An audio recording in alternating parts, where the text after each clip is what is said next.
Now, the unrest and violence which gripped the country last week after the killing of 3 young girls seems to have halted for the time being. The government's response, no overt statements yet from Keir Starmer or any of the cabinet on the root causes, really sticking to this branding of far-right thuggery. He's cancelled his holiday plans. What have you made of the approach so far? They've been very careful not, for instance, to get into a conversation around immigration, and that's quite deliberate. Number 10 really don't want to be seen to imply in any way that the riots were justified, were legitimate, and I think that's understandable because it's not a natural starting point for to have a conversation around immigration or around deprivation. I mean, it's very striking, obviously, that 7 of the 10 most deprived areas of England saw rioting. So, clearly this is more complicated than the immediate triggers for the riots. But I think I think they had to do 2 things. They had to get the law and order response right. They had to show with they're in control. If you lose control of the streets just a month into your premiership, that's a blow from which you might not recover.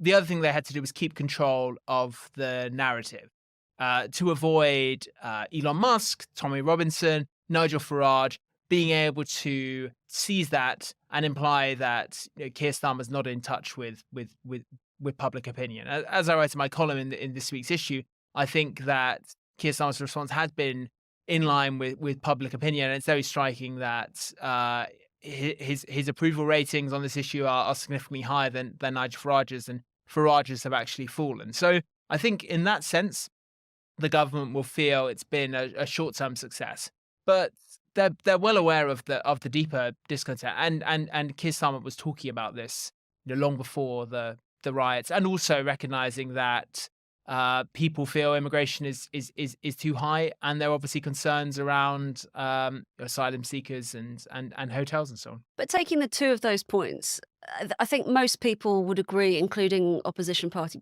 politicians, that the law and order response has been very tough, precise, and successful. But that second point that you raise about the narrative, less so, really, isn't it? I mean, we've had this Elon Musk all of a sudden seems to be completely obsessed with the UK and everything that we do. It's rather strange to see. Is there a danger that Keir Starmer, because perhaps it's more natural to him, takes a similar approach to dealing with the second part, perhaps social media and the narrative? He's pledged to challenge the unregulated power of tech platforms. As our editor Jason Cowley writes in the cover story this week, he says, good luck with that one. But that isn't the way to solve it. It's not going to be more draconian legislation to try and really tease out how lots of people seemingly are feeling. No, absolutely. And I think in some senses he didn't recall Parliament. He hasn't. Do you think he should have? Yeah. No. I think anything which sort of smacked of a panicked response would have backfired. Similarly, announcing a sort of 5-point plan in the way that, say, Tony Blair and David Cameron likes to do so. I think because the riots were so violent and targeting mosques, targeting hotels, and people in government recognised the fallout could have been far worse in terms of lives lost. So I think because it was so dark that they haven't simply treated it as well, here's some unrest, and we need to now have a conversation around economic and social factors involved. But you're right that he does have to find a way of bringing back together a nation which was divided before the riots, even more divided now, and find a way of sort of rising above the discontent. Now, I think the fact is early in his premiership buys him some time. I think if he was Prime Minister, if these were midterm riots, and let's say he'd been unable to show progress on the issues that voters care about, if he was unpopular, then I think there would perhaps be more pressure for political response. But it's recess, it's a new government, and he's going to have a very big platform once Parliament returns, and then at the Labour Party conference. I think that's where he has to show, I am the voice of the nation, and I'm speaking in a way that resonates with voters across the spectrum. He knew that was the task ahead on the steps of Downing Street, didn't he? On the first day in power. That's it. They see delivery as the best long-term solution is Keir Starmer's very much a show don't tell politician. He will say it's almost judge me by results. And to the extent that they have a narrative, it's around public service, and then I think also still around the inheritance they've had. I think that's the other reason they're not rushing to issue grand statements on the State of the Nation, because they do want voters to remember it's a new government, and rather than Labour taking responsibility for everything, trying to pin the blame on as they call them, the guilty men. Yeah, well, difficult to pin 3-4 weeks into a new government. It's difficult to pin, you know, years and years of built up resentment on them, really, isn't it? I mean, it's probably under successive governments, if we're fair. Teasing out what may lie behind the feelings of some, and obviously not people wishing to, frankly, seriously hurt, if not kill, asylum seekers and setting things on fire, but other people, local people who came out but were not violent. I mean, some in the Labour Party have talked about racism.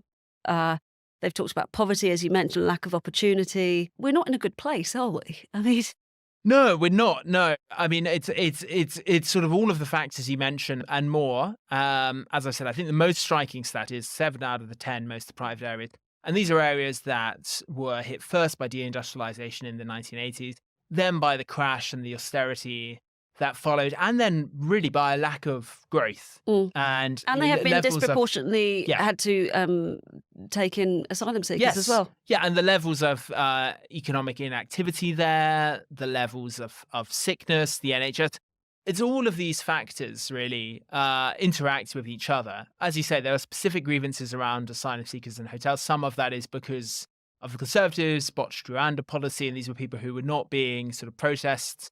And that's the very practical administrative challenge for Labour. Can they process asylum seekers at a speed with which they need to demonstrate meaningful progress? Then there's a much bigger conversation around immigration, which Keir Starmer has said is too high, partly because he wants to train more Brits for work. But I do think that the public opinion on illegal migration and asylum, although they're all very separate issues. So I think, in a sense, immigration is so broad, and there's so many different types of immigration that you almost need to separate out, I think, the different issues. Yeah, and as Jason writes this week, he says successive governments in Britain have attempted to depoliticise the issue of mass migration, but have succeeded in only galvanising anti-immigrant sentiment because of their dishonesty.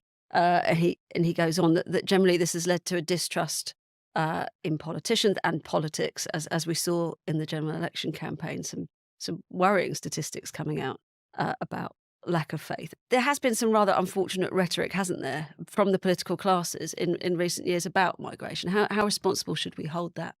I think it's the fact. I mean, when you hear rioters saying "stop the boats," I mean, clearly that was their election slogan. Yeah, and Well, I mean, of course, not the election slogan, but Labour have said, smash the gangs, and so they recognise that's a legitimate point of concern. I think Starmer's view is that you've got to address these issues, but you have to do so in a way that's fair, decent, and compassionate and calm-headed. In his speech at our summer party, which now seems quite prescient, he was speaking as someone who's won one of the biggest majorities in history, and who was sort of unchallenged at that point. You had very much a honeymoon period, but he said, we face challenge from nationalists and populists. Don't assume it couldn't happen here. And he didn't mean civil disorder of the kind we've seen, but he did mean politicians who will exploit events like that for their own ends. And I think, as I write in my column, I think he's done a good job of crafting a response that was more in line with public opinion than Nigel Farage. And I think it's a challenge for the Conservatives, because they have been reluctant, some of them, to condemn Farage outright, because they're trying to appeal to a Conservative membership that's Farage sympathetic. But I mean, we've seen Mel Stride and James Cleverly, haven't we? Tom Toonett as well. Yeah. Yes, but I think it took them some time. Yeah. And then for the frontrunners, Kemi Badenoch and Robert Jenrick, it is uncomfortable territory, because winning a leadership election, as Keir Starmer showed, it's not the same as appealing to the electorate at large. But it's really striking if you look at the breakdown of polling Farage lost support this week from Leavers and from Conservative voters. So I think this has made his political task harder in terms of trying to capture that mainstream centre-right vote, because you're alienating people who are your natural audience in some ways. But it's not surprising that they've been unhappy at his response, because these are people for whom law and order is part of their political identity. And if you equivocate on that, then they won't like it. But he has got a bigger task, because I think, as it's not just about the far right and populists, is it? I mean, I'm just going to quote here from Jason's cover piece this week. He says he, meaning Starmer, will have to hit the far right hard, but also find ways to include those who feel excluded and abandoned by Westminster in a new national story. These are not the far right, Jason says, but the people of peripheral England for whom democratic politics is not working, who don't vote for Labour or any other party, the neglected, the ignored, the impoverished, the reviled, the mutinous. What do you do about these people and their anger, suffering and despair? He has to tackle that broader issue, and he can't just write it off as a few thugs. Absolutely. I mean, because look, Labour recognised that they got 34% of the vote on a 60% turnout. That is not a sort of in historic terms an emphatic mandate of the kind you'd want. It's a huge mandate in terms of the parliamentary makeup. There's a lot of voters who didn't vote Labour, didn't vote at all. And Keir Starmer was quite explicit when he became Prime Minister that he was trying to speak to them as well. I think the question is, can Labour not just preserve their electoral coalition, but expand it? Can they win over people who don't trust Keir Starmer at the moment? But also, can they address, as you say, the long-term discontent that's there? Because if they don't, it's not just a question of whether they'll win the next election or the one after that. It's a question of how you really, whether Britain's governable, whether the nation can hold together. I mean, we've seen how high the stakes Whichever are. party's in power. Yeah. I mean, a member of the cabinet said to me this week that they do feel Keir Starmer is sort of the last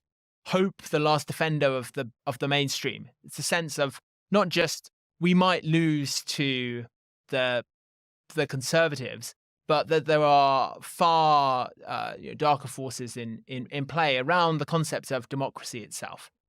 This isn't just about might voters give the other lot a go. It's will they give up on politics and democracy completely, and then where does that take you? And I think that people also have an eye on events in the US.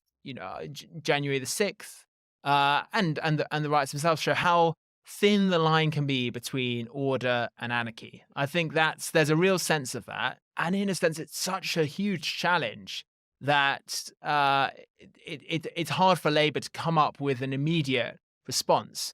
But I think by midterm, they will have to show real progress on the economy, on the NHS, on immigration, on public services, to start to address these deep-rooted concerns. And I think not just anarchy, because as we saw that with the 2011 riots, but this time it's been real hatred there. I mean, wanting to cause harm to people that you hate just because of their status and that they are other. It's really quite grotesque.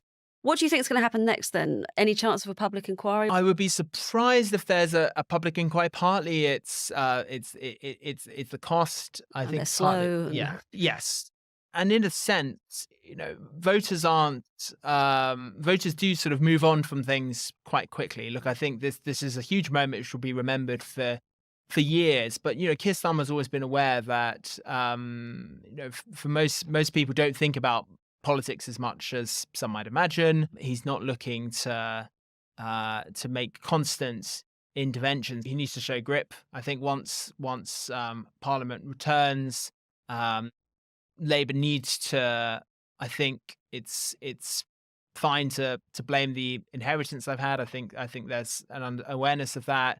It's fine to say have these isolated policy announcements on things like GB energy, house building, and they've got their legislative program. What does it collectively amount to? What is the overall project, and how do you communicate that? I mean, to we voters? talked about that all through the election campaign, didn't we? With all of us here, with Andrew, with yourself, Freddie, Rachel, that he didn't seem to have a story to tell. Labour didn't have a story to tell. Frankly, he's going to have to now, isn't he? He needs to find a way to actually galvanise. Absolutely. I mean, it's finding a way, a narrative that tells a story about where we've been and where we can go. his first Can he conference do it? speech. Well, I think he has to. I think he has to. I mean, can he do it? I think in Labour at the moment, there's quite a lot of exhaustion post election actually. So I think he would be wise to get a holiday. I think he made clearly the right decision to stay at number 10. But I think the summer should I think politicians are always wise to have the time to reflect, because it has been such an intense period. Obviously, the election came earlier than some thought.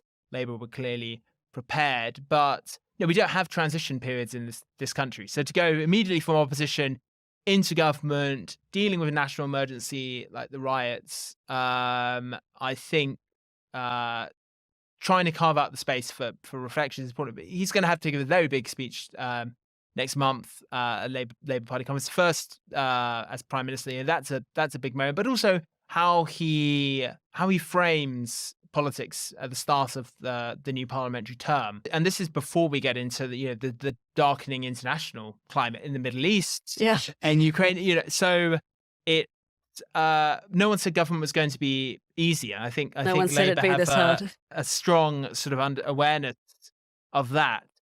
But the question is also, can he rise above events? It's fine being a crisis manager up to a point, and being I think on the riots, he's generally seen as a good crisis manager. But how do you set the agenda beyond that? I think that's really important, to keep that sense of forward momentum, because if it's just the case of we're in an era of crisis and Labour are more competent at dealing with it than the Conservatives were, it's not going to develop that deeper connection you need with voters.